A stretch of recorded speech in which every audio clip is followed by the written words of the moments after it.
पहला प्रश्न। भगवान, यह श्लोक भी मुंडकोपनिषद में है। वेदांत विज्ञान सुनिश्चित अर्था संन्यास योगाद यतः शुद्ध सत्वा ते ब्रह्म लोकेषु पराकांत काले परामृतः परिमुच्यन्ति सर्वे। अर्थात वेदांत और विज्ञान, प्रकृति का ज्ञान, इनके द्वारा जिन्होंने अच्छी तरह अर्थ का निश्चय कर लिया है और साथ ही संन्यास और योग के द्वारा जो शुद्ध स्वत्व वाले हो गए हैं, वे प्रज्ञावान ब्रह्मपरायण लोग मरने पर ब्रह्मलोक में पहुंचकर मुक्त हो जाते हैं। भगवान हमें इस सूत्र को समझाने की अनुकंपा करें। सहजानंद।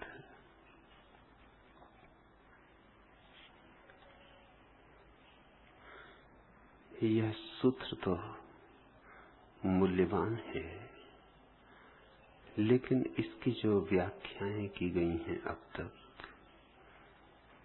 बड़ी मूल्यहीन है। तुमने भी हिंदी में इसका जो अर्थ किया है वह उन्हीं व्याख्याओं पर आधारित है जो गलत है।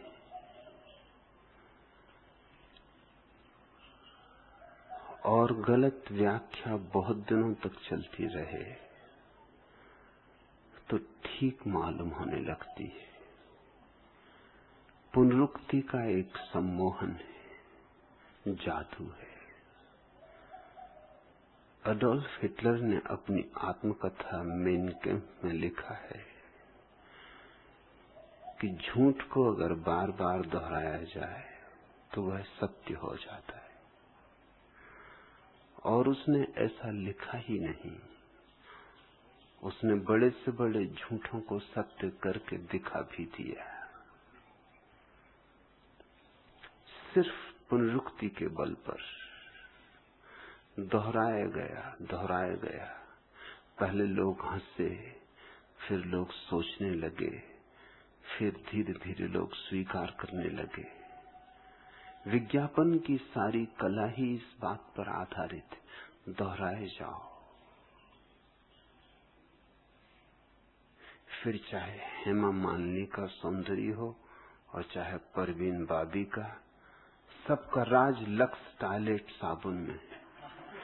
दोहराए जाओ। अखबारों में, फिल्मों में, रेडियो पर, टेलीविजन पर, और धीरे धीरे लोग मानने लगेंगे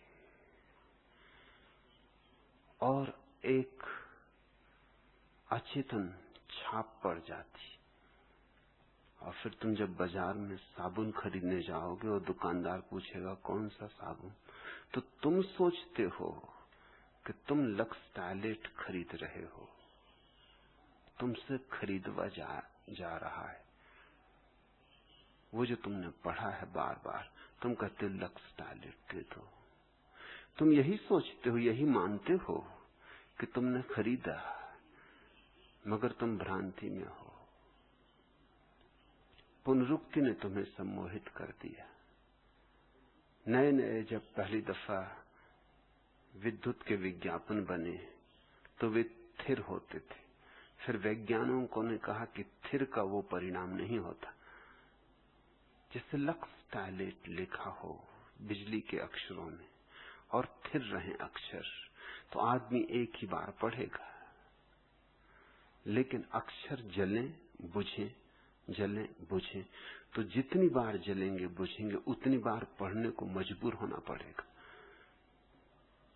तुम चाहे कार में ही क्यों न बैठ के गुजर रहे हो, जितनी देर तुम्हें बोर्ड के पास से गुजरने में लगेगी उतनी देर में कम से कम 10-15 दफा अक्षर जलेंगे बुझेंगे। उतनी बार पुनरुक्ति हो गई,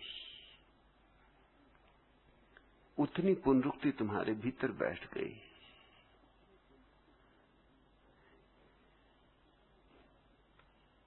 इस तरह के बहुमूल्य सूत्र भी कूड़ा कचरा हो गए, क्योंकि उनके जो अर्थ किए गए, एक दो दिन की पुनरुक्ति नहीं, हजारों वर्षों की पुनरुक्ति है। इसलिए तुम्हें मेरे साथ एक एक शब्द को पुनः समझना होगा। वेदांत, इसका अर्थ किया गया है सदा से वेदों की पराकाष्ठा, जो कि नितांत झूठ है।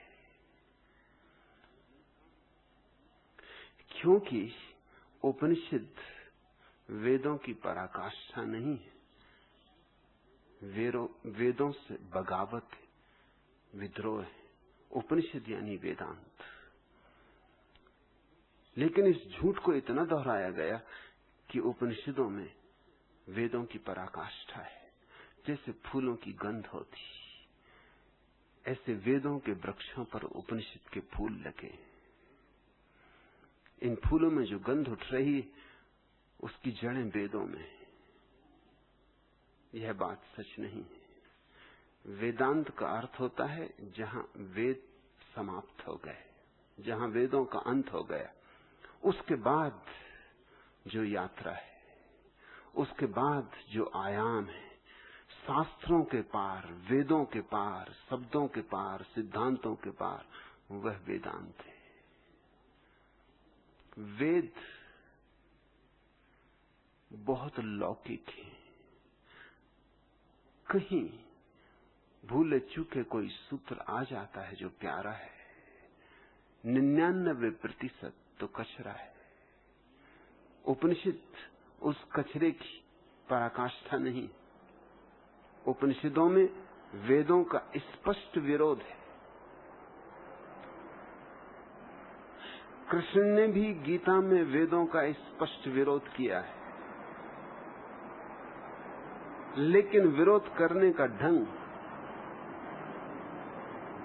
और फिर उस ढंग पर की गई लीपापोती, सदियों सदियों में पंडितों के चढ़ाए गए रंग, तुम्हें झूठ को मानने को मजबूर कर दिए। तुम्हारे अचेतन में झूठ बैठ गया है।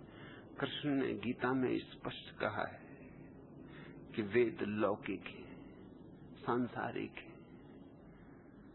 जो सांसारिक बुद्धि के लोग हैं उनके लिए, और जिन्हें अध्यात्म की खोज करनी, उन्हें वेदों के पार जाना होगा। यही बात महावीर ने कही, लेकिन बहुत साफ ढंग से कही। कृष्ण की बात को लीपा पोता गया था। महावीर के समय तक आते आते, बुद्ध के समय तक आते आते, समाधिस्थ व्यक्ति सजग हो गए थे कि पंडितों ने क्या दुर्व्यवहार किया है, अब दोबारा वैसा दुर्व्यवहार न हो सके। इसलिए महावीर और बुद्ध ने वेदों का स्पष्ट विरोध किया, सतत विरोध किया। परिणाम ये हुआ कि बुद्ध और महावीर को हिंदू समाज स्वीकार न कर सका, पचा न सका, इंकार कर दिया। उनको भी पचा लिया होता, अगर उन्होंने भी जरा सा अवसर दिया होता अपने शब्दों को तोड़े मरोड़े जाने का, तो उनको भी पचा लिया होता। लेकिन वे सजग थे कि जो कृष्ण के साथ हुआ, जो उपनिषद के ऋषियों के साथ हुआ, उनके साथ ना हो जाए। उनकी सजगता का ये परिणाम था कि उन पर वेद नहीं थोपे जा सके।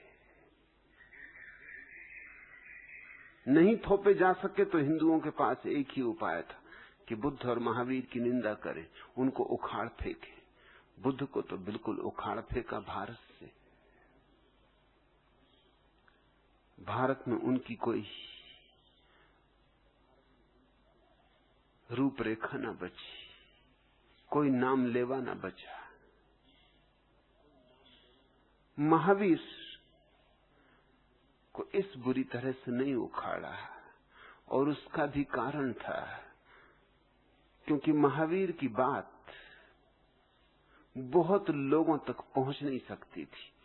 महावीर की बात इतनी दार्शनिक थी कि बहुत थोड़े से लोगों तक पहुंच सकती थी, उनसे कुछ डरना था।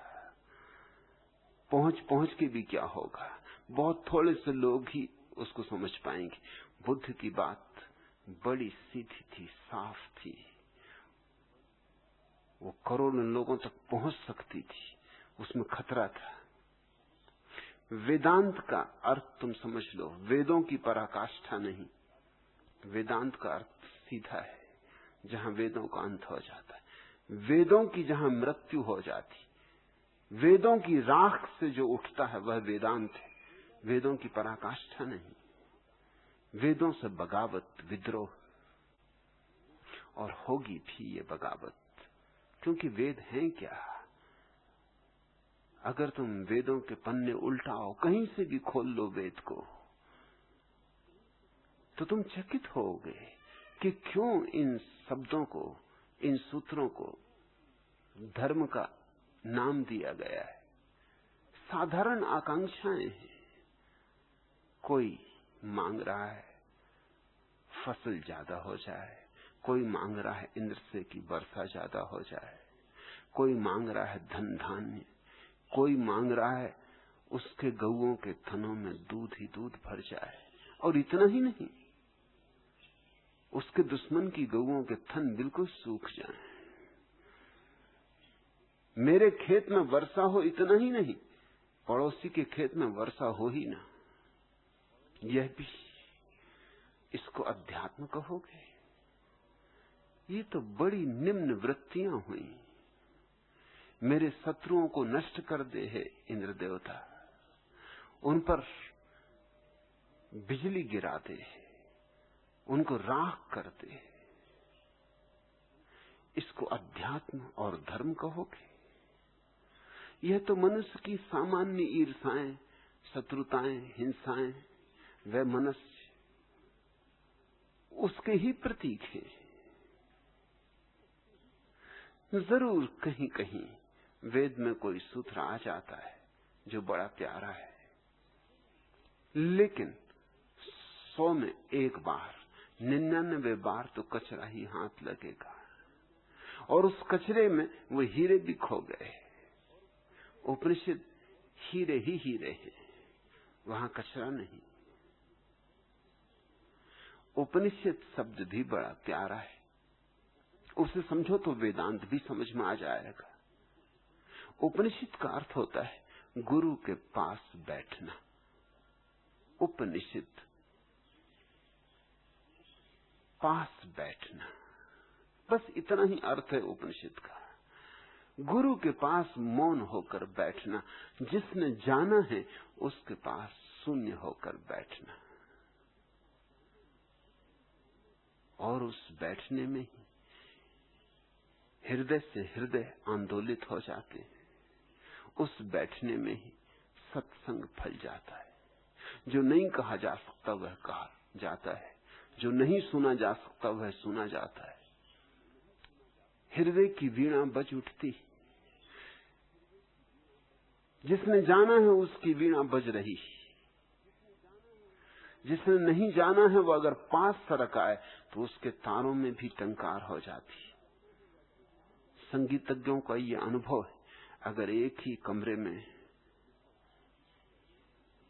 खाली कमरे में सिर्फ 2 वीणाएं रखी जाएं, द्वार दरवाजे बंद हों, और एक वीणा पर वीणा वादक तार छेड़ दे, संगीत उठा दे, तो दूसरी वीणा जो कोने में रखी है, जिसको उसने छुआ भी नहीं, उस वीणा के तार भी झंकृत होने लगते।